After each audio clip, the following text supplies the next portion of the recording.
Someone tells you that you did a great job today. You smile, you say thank you, and 5 seconds later, your brain starts arguing with them. Maybe they're just being polite. Maybe they don't really mean it. Maybe they don't know the full story. But if someone criticizes you once, your brain suddenly becomes a lawyer for the prosecution. You replay the comment, you analyze it, you wonder if they're right. And somehow, one small criticism can stick around for days, while 10 compliments disappear. Why? Because your brain wasn't built to make you feel confident. It was built to keep you alive. Imagine two notes being placed on your desk. The first says, "You did an amazing job." The second says, "This could have been better."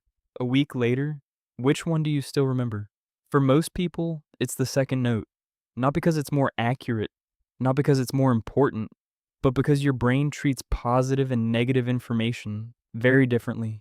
Psychologists call this negativity bias, the tendency to pay more attention to negative experiences than positive ones of equal size.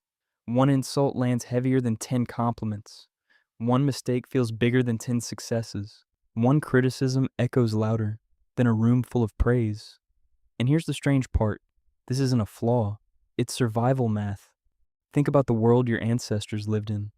A world where ignoring a threat could get you killed. But ignoring a compliment changed absolutely nothing. The person who noticed every danger, the person who remembered every mistake, the person who stayed alert, that person was more likely to survive. So over thousands of generations, the human brain became incredibly good at detecting problems. It learned to treat negative information like an emergency broadcast and positive information like background noise. The compliment is background noise. The criticism is the fire alarm. But here's where things get even stranger. Your brain doesn't just remember criticism better. It often trusts criticism more than praise.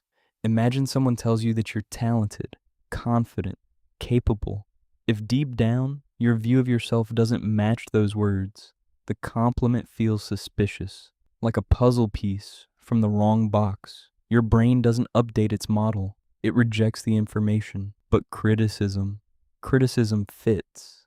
It matches the doubts already living in the background. So your brain keeps it, stores it, replays it, reinforces it.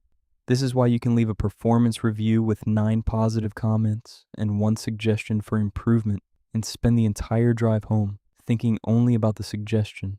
But there's another illusion hiding underneath all of this.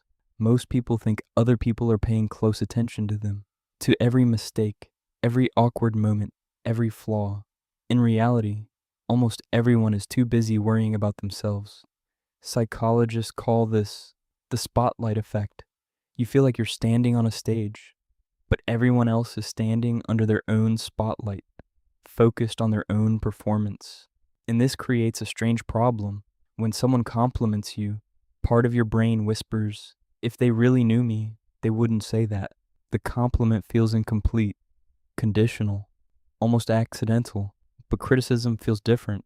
Criticism feels like proof, like someone finally noticed the thing you've been worrying about all along.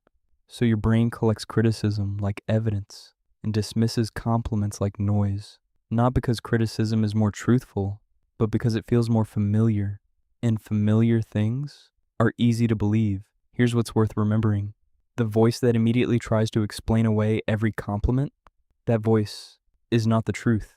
It's an ancient survival system, a system designed for a world filled with predators, uncertainty, and constant danger.